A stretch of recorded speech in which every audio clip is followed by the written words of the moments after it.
Hello, everyone. Hello. I think we're ready to get started. So thanks for joining us tonight. Tonight we have a discussion, a question and answer about our upcoming levy, our bond and operating levy on the November 3rd ballot. And I'm going to introduce some members of our committee before we get started, and we'll have a short slideshow. And then those of you joining us on YouTube can type your questions in the YouTube chat, and we'll answer all of them to the best of our ability. So tonight we have joining us Tracy Clay. She has been a longtime member of the Master Facilities Committee. Tracy, would you like to introduce yourself? Hi, I'm glad you guys have joined us tonight, and I hope that you get the information you need and have some questions for us and we can answer them. I've been in Gahanna for over 30 years and have two kids that have gone through the district and from kindergarten through 12th grade, and they're both in their late 20s. And I'm just happy to be part of this committee. Thanks, Tracy. Also with us is Catherine Hope Cunningham. Catherine's been a longtime member of our Master Facilities Committee. Would you like to introduce yourself, Catherine?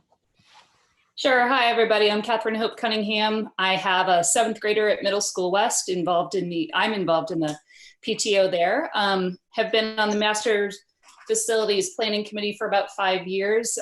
You might know me as a realtor, but before I was a realtor, I was in education. I was a teacher for 8 years and worked for Ohio State for 8 years. Okay, thanks, Catherine.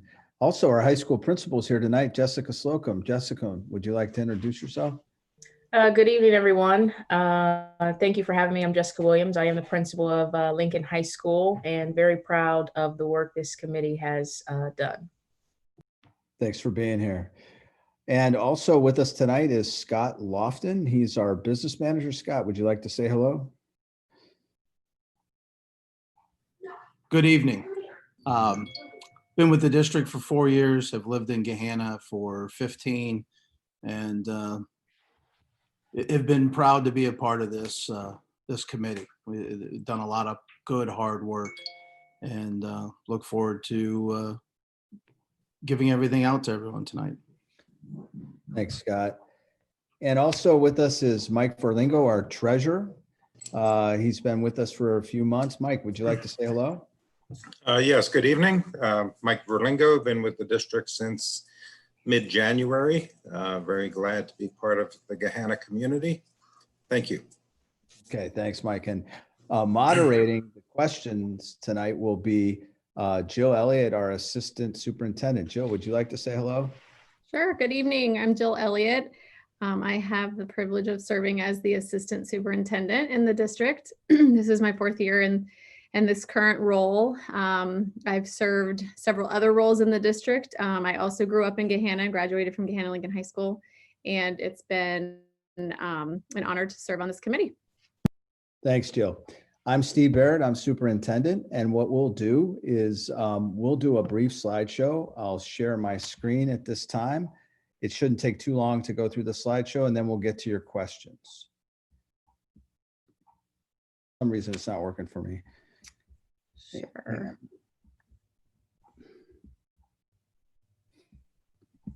Sorry about that.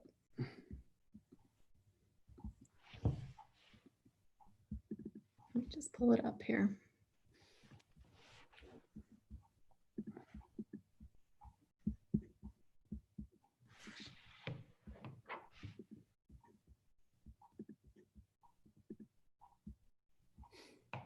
Thank you.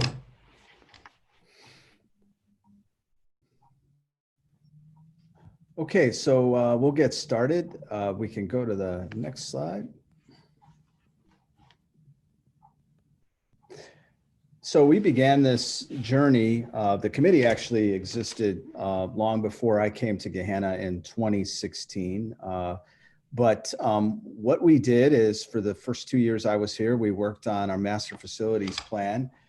We started out with a 3-phase plan, and when we had coffees in the community, they really, there was a lot of hope that we would reduce it to a two-phase plan so that we could get to the high school solution as quickly as possible. And so phase one, we passed the bond issue in 2018. And what it was for is to build a new Lincoln Elementary. We're going to build it to house 750 students. Also, part of phase one was to build in classroom renovations, media center renovations, and restroom renovations in our elementary schools. So the classroom renovations involved lighting, LED lighting, flooring, furniture, storage. And that project we're still in the midst of. We're making great progress. And also part of phase one was to engage the community around workable solutions for high school. We also said in phase one that we would do a study of our enrollment to predict what our student growth is going to be like in the future. And that study takes us all the way to 2068. And so we're going to talk a little bit about that tonight. We can go to the next one. So this presentation is framed around 4 questions. And the first question is, what are the facility needs across our district? And you can see here, this is part of our enrollment study. We're over capacity in virtually all but one of our elementary schools. And the same thing is true at our middle schools. So last year we were at 116% capacity across the district at the elementary level. And you can see that this trend continues this year, but then in 21, 22, it dips down a little bit. And that is when the new Lincoln Elementary will come online. That building will house 750 students. We will redistrict and stem some of the overcrowding from our other buildings, our other elementaries, and shift students to Lincoln Elementary, and so that we can balance out our student population a little bit. That trend, though, that won't help us for very long because we'll begin to climb at our capacity, overcapacity levels throughout the next several years at the elementary level. At the middle school level, we redistricted to Middle School East. There was only about 450 students there. And now there's about 550.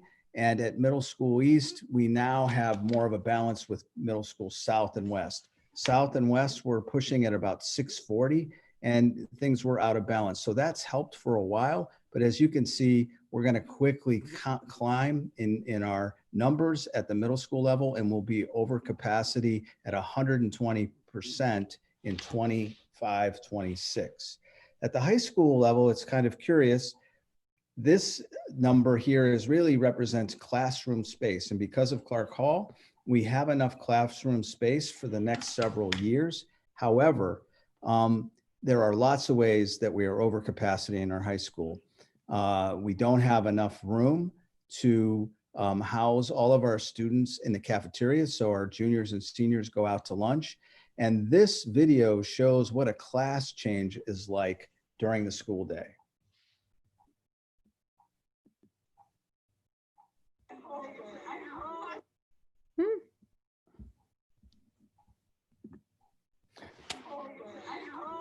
So this happens multiple times during the day, and you can see our hallways are very crowded. It's especially difficult for students to get up and down the stairs.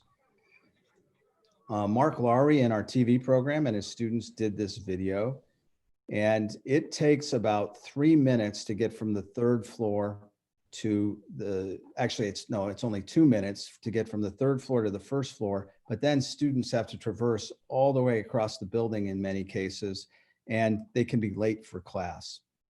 And so this is amazing how students are patient with one another. Every day they walk through these crowds.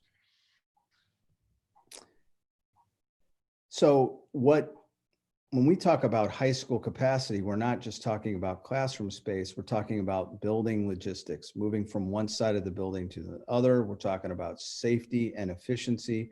We're talking about creating 21st century learning spaces, much like Clark Hall. So that's, Jessica, do you want to talk for a minute about what the class changes are like at the high school? Add any information to that?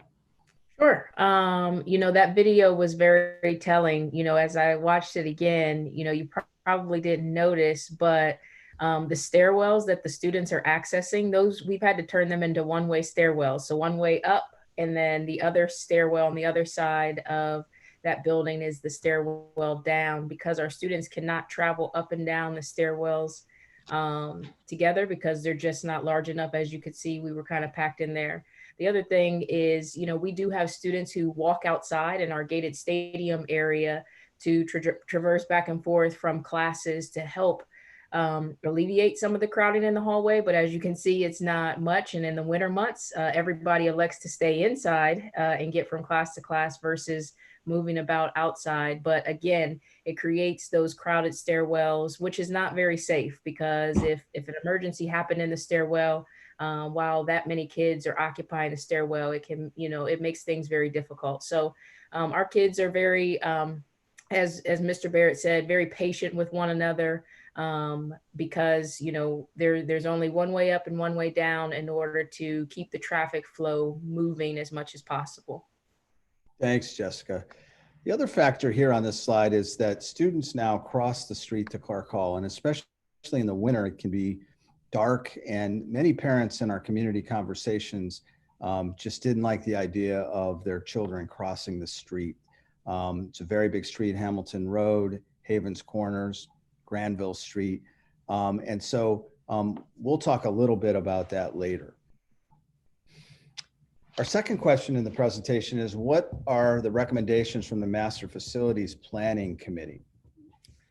So the first recommendation is to add additions to Blacklick and High Point Elementaries, to add about 10 classrooms to each. These buildings are mirror images of one another. They're exactly the same. And so the architectural costs would not be that expensive, and it could be done with minimal disruption. We would like to add room for about 175 students in each of these buildings. I'm sorry, 225 students in each of these buildings, building in new art and music classrooms, extended cafeteria space, and increased office space. The square footage numbers are below for High Point and Blacklick. The benefits of these additions is we'd be able to eliminate overcrowding, abolish the trailers we're now using at both Blacklick and High Point, and Goshen Lane, and create flexible learning spaces, increase our cafeteria space, and provide for future growth. We definitely need space for future growth, and we'll talk about that a little bit later. We'd also be able to add security enhancements. For our middle school level, we would add 20 additional classroom spaces, new art, music classrooms, extended cafeteria space, special education spaces, and increased office space. And the benefits are very similar: eliminate overcrowding, create flexible learning spaces, increase cafeteria space, and provide space for future growth. So at the high school level, our discussions in our Master Facilities Committee they were very in-depth, and we considered a lot of different things. And here are the four main things we considered. This is going to be a costly project, and it's going to take some time. So we revisited going back to phase 3 of our approach, and to maybe build the high school a little bit later. But as we talked about that as a committee, we decided that really our growth is coming. We need to start this now. It would take 4 years to build a high school. So the planning and the execution really needs to happen fairly quickly. The impact of 1 or 2 high schools is another thing we considered. And we also considered saving current parts of our high school and making this a renovation project as well as a build new project. And of course, the input we received from community conversations was also an important part of our considerations. So we had community conversations. We had 4 of them. We had over 200 people join us for 4 meetings, and we discussed many different things. And here are the themes.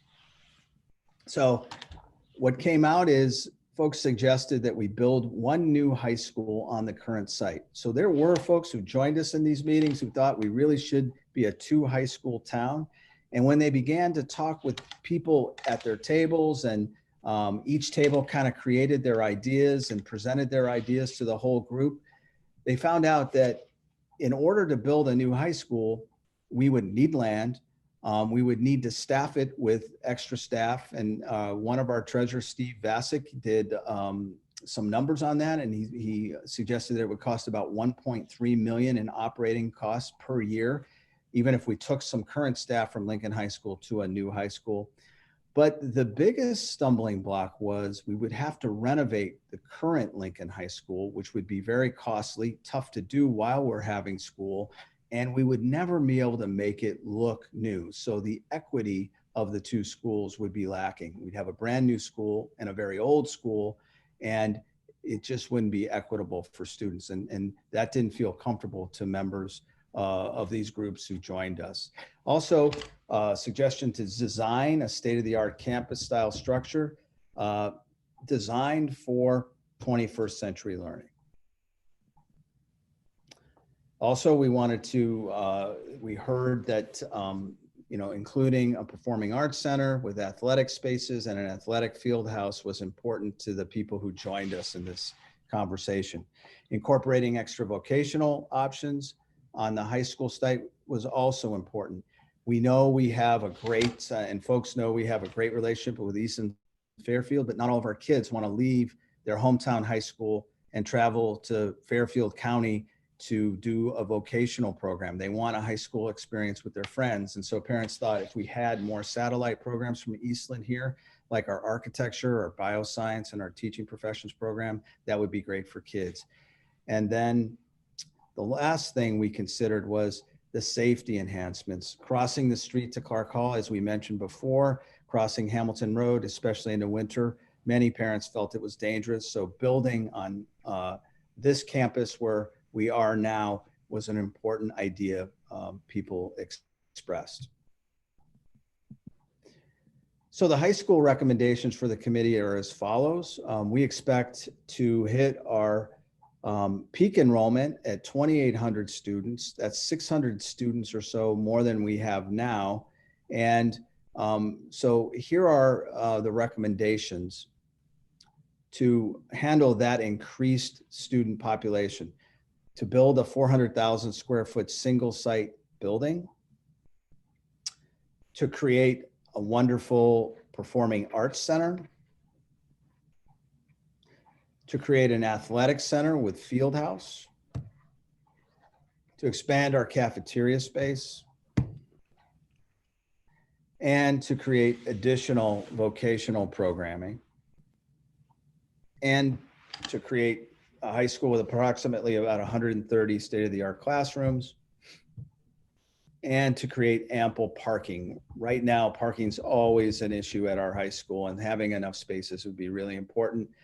And so we've been working with Moody Nolan Architects. They've shown us some great ideas, just some sketches and some drawings, and looking at our space to see if we can fit a high school on this spot. And Moody Nolan is an expert firm at building in tight spaces. And they've given us, first they gave us 9 or so ideas on what the possibilities would be. They've whittled it down to 3. And we could indeed build a high school on this site and still have school and have minimal disruption. It would take about 24 months to plan and about 24 months to build. And you can see we have amazing performing arts programs.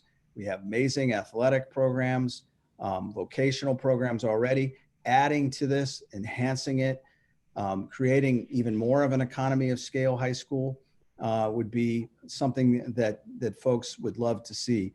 When we talk about an economy of scale high school, what we mean is that we're a large high school. We educate students in Gahanna for about $11,000 a student. That is a very fiscally responsible number. when you compare us to other districts, and yet we're able to offer just a panoply of courses that many others aren't able to offer in smaller high schools. And so things like robotics, underwater robotics, our science academy, World War II history, African-American voice, African-American history, the list goes on and on. We have an amazing array of rich and robust courses that it would be, really, really tough to duplicate if we had a second high school. So Moody Nolan, what they've done for us is they've created what they call a book of possibilities. And so here is what they could do, keeping the current football stadium. Down below here is parking. This is Hamilton Road in front of the parking area. And then you can see Havens Corners with the trees. And that's where the new high school would sit, where the current Lincoln Elementary is.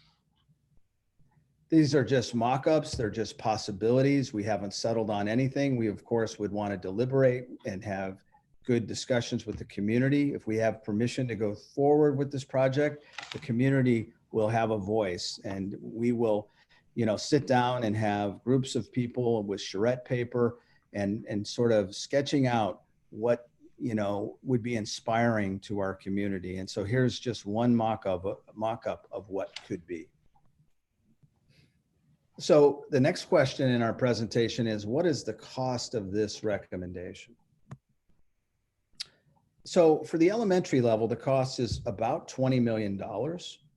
At the middle school level, it's about 31. And those projects are both renovation and addition projects. And the high school project would be about $198 million. The total project would be $250 million. And so the funding mechanisms that we would need to leverage are a 4.93 bond issue, a 1.50 PI levy, and we also need an operating levy, because as we grow, we're going to need to add staff and programming. For instance, the new Lincoln Elementary that we're adding, we're going to have to add a counselor, we're going to have to add an assistant principal, more teachers. And so as we grow, the costs will continue to climb for staffing. And it's not just teachers, it's educational aides, it's mental health specialists, it's maintenance and custodial. And so the three mechanisms are bond, PI, and operating levy. On a $100,000 house, it's about $31 or $374 per year. So of course, the taxable value on a $100,000 house is really $35,000. And so that's the millage that would be applied, $35,000 out of $100,000. So the millage is 10.69 in November, but it will go down because properties in Gahanna and across the state are being reassessed. In Central Ohio, they're being reassessed. And so as property values go up and they're reassessed, the millage we will need to raise the $250 million, for instance, will go down. We don't know what that number will be, but we think it'll be actually in the nines. But on the ballot, we have to put 10.69. So you might be wondering, where are we in terms of effective millage compared to other school districts? And you can see many of these school districts on the screen are school districts we compete against. They're all in our league in one form or another. Some schools are as big as we are, some are a little bit smaller. And so we're 15th in the area in terms of effective millage at 44.10. If we pass this levy, we would be 5th or so in the area in terms of funding or effective millage. We've waited a long time to address our high school in Gahanna.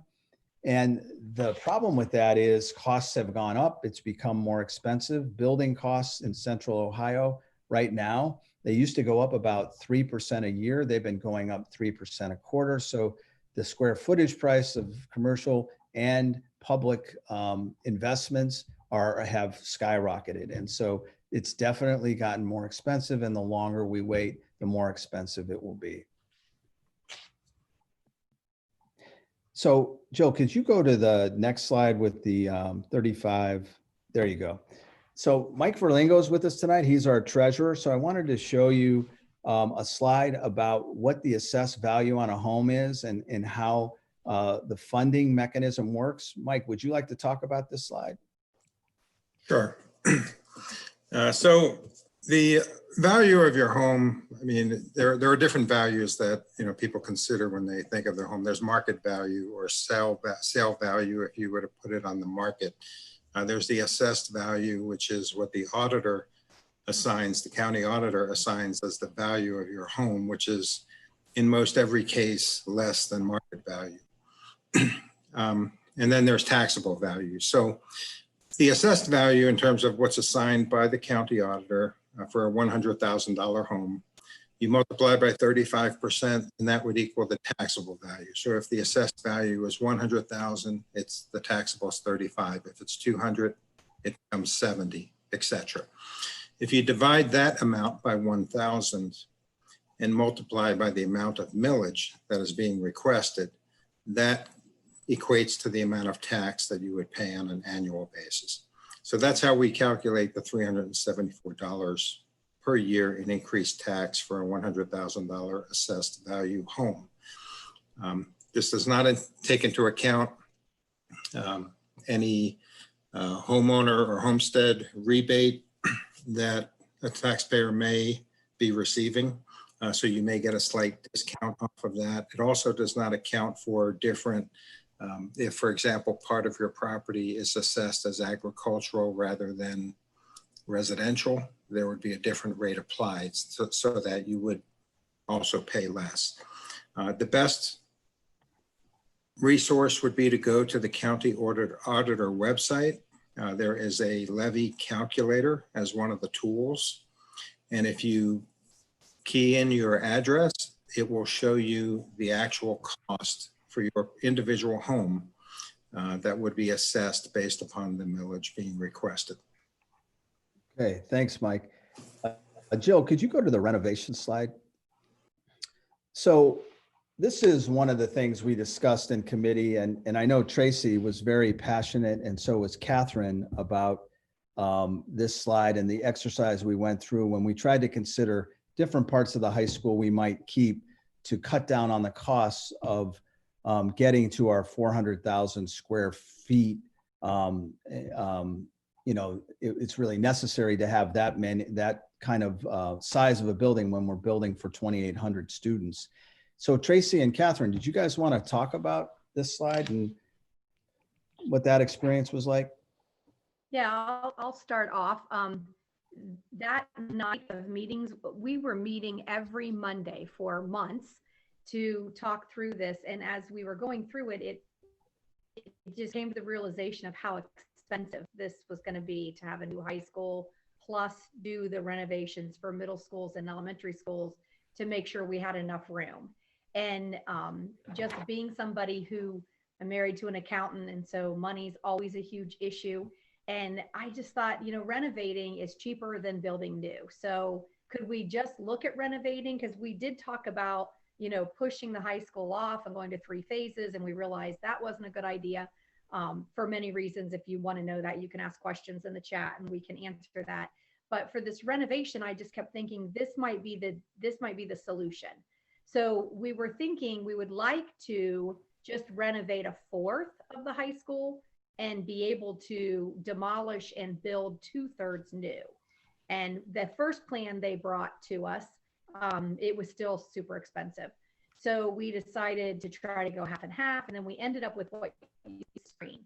It's basically you're only getting a part, because the demolition would be a rebuild. The blue is the renovating. And when we looked at this, it was so discouraging, because we realized when in the community meetings, people were excited about a new high school. They were ready for Gahanna to have a high school that's like the high schools around us that have been building new. And to present this to the community, this was still really expensive, the renovation. Renovation costs were way more expensive than I thought they would be. And to not save very much, keep the same high school and the same problems and just kind of update it a little bit. So Tracy, I think you're breaking up a little bit.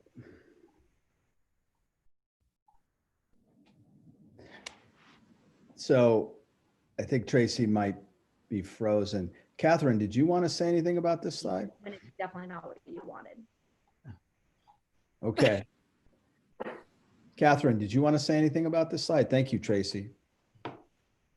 Yeah, so I think the bottom line when we ultimately considered this solution was that it was very, very expensive and didn't give the community something that they would get excited about, certainly not something that we could really rally around, I don't think.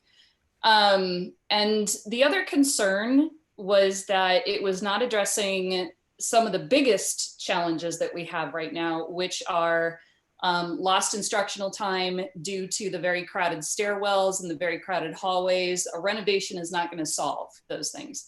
There were also some safety issues that this solution was not going to solve either. And so given how expensive it was and given how much of the building we would have to renovate, it was just not a good solution to move forward with. Thank you, Catherine. So we're going to show you a slide from our enrollment study next, and you can see, so where we are this year, this is a forecast. So it's an art and a science. The prediction for this year is 7,777 students. And 5 years out, we are going to grow by about 800 students. And so 821, I believe, students in this forecast will be here in 26, 27. And that is a big number. And so one of the things that's difficult about this levy is the timing. We have COVID-19, we have an economy that is in a recession. We have lots of unemployment. And so we really are bringing this to our community and asking for this permission at a very difficult time. But as you can see at our high school level, our capacity, we're going to be at 100% capacity in about 5 years. And it'll take 4 years to build this structure, 24 months to plan and 24 months to build. And so in 27, 28, we're going to have 2,586 students. So we're going to be at capacity and really struggling and be even more crowded in the time it would take to build and finish this building. As I said before, we can definitely build on the land behind our practice fields where our stadium is and where Lincoln Elementary is. The new the old high school would be demolished and a parking lot would be put there. That's one option, but there are many, many possibilities.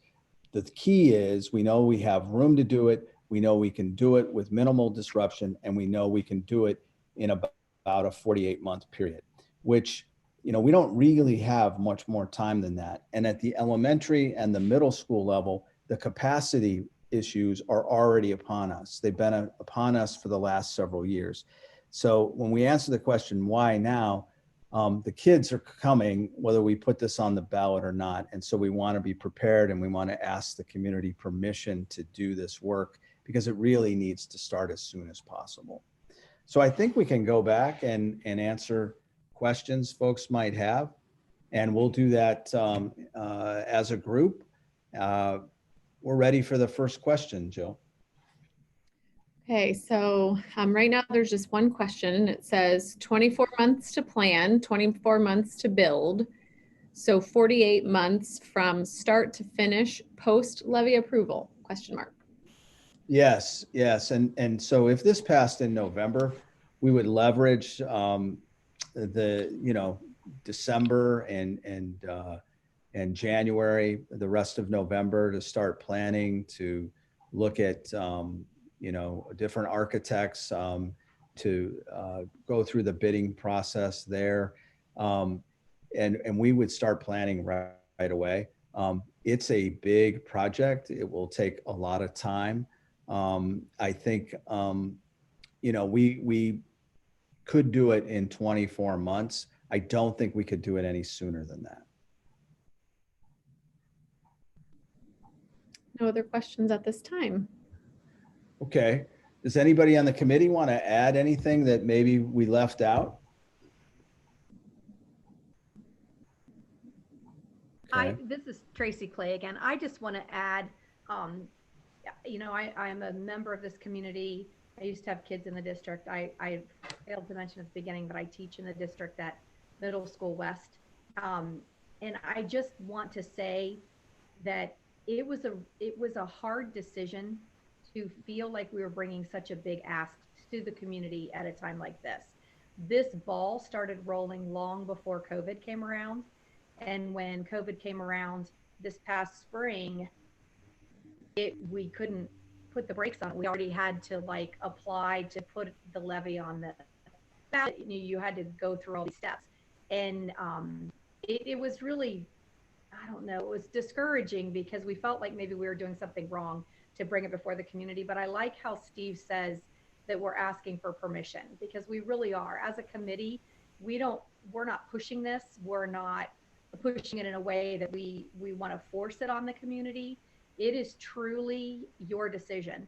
And it's been great to hear such positive feedback about the levy. I think people in the community really are ready for a new high school, and that's encouraging to us as a committee. But it is truly the community's decision on this. And, if the community decides no, to be honest, I think we'll try again in the spring. But if the community says no again, then we've got to figure out what's the next move, what's the next step. And Gehanna always does that, and we'll do our best to figure it out and not make, I don't want this levy to be threats. Like, if you don't pass the levy, then busing's going to be like this, or you're going to have 35 kids in a kindergarten class, or, so many communities bring the threats about if it's not going to pass. And that's not what we're all about. It's your community. And we're bringing this to you for you to get your permission to go ahead and do this. And I love that Steve says it that way, because it's truly what we feel on this committee. So that was it. Yeah, thank you, Tracy. I think that's right. We're not about trying to sell this to people. We want folks to ask questions. We want to answer their questions. We know it's a difficult time. We know each family will make the decision. Each voter will make the decision that's best for them. And we're good with that. I think at the end of the day, we know that times are difficult for everyone at this time. Any other questions, Joe? Not at this time. Okay, thank you so much. I think we had a good group joining us. I think we had 19, 20 people. So thank you so much for being with us tonight. We really appreciate you spending your time with us. And we hope you have a great night. Thanks, everybody, for being here on the committee. Okay, good night. Good night. Thank you. Good night. Good night. Night. Bye.